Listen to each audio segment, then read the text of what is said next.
নারায়ণগঞ্জ জেলা ছাত্রদলের সাবেক সভাপতি ও নারায়ণগঞ্জ মহানগর বিএনপি নেতা জাকির খানের 52তম জন্মদিন উপলক্ষে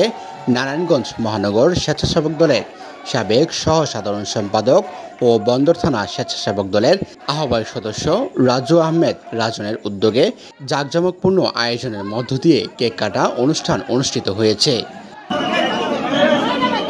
রবিবার 28 সেপ্টেম্বর বাদজোহর নারায়ণগঞ্জ সিটি কর্পোরেশনের 22 নং ওয়ার্ডস্থ বন্দর রেলি আবাসিক এলাকায়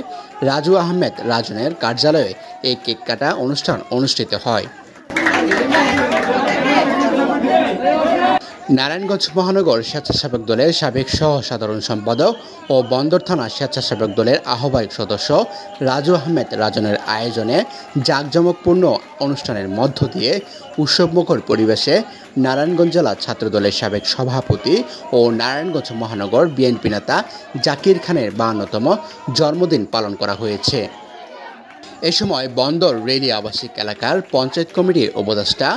মিন্টু, সভাপতি মিল্টন, সাধারণ সম্পাদক কাদির, সহসভাপতি নাইম, কাশেম হাজি, সহ সাধারণ সম্পাদক সোরাফ, কেশিয়ার চুন্নু, প্রচার সম্পাদক আলামিন, সদস্য কামরুল, ইদ্দিস, বন্দর থানা স্বেচ্ছাসেবক দলের আহ্বায়ক সদস্য ওয়াসিম, বন্দর থানা স্বেচ্ছাসেবক দল নেতা কালু, বাবু, লিটন, শাহিন ভুইয়া,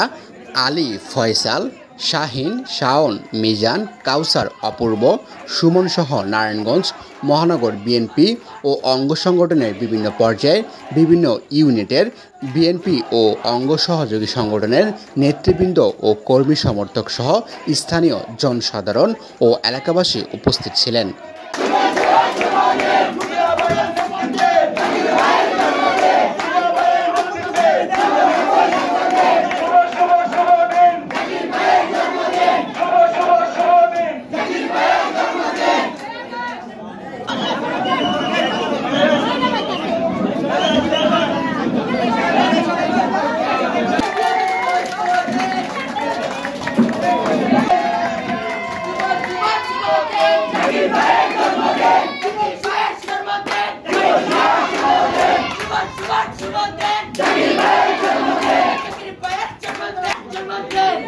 Shubha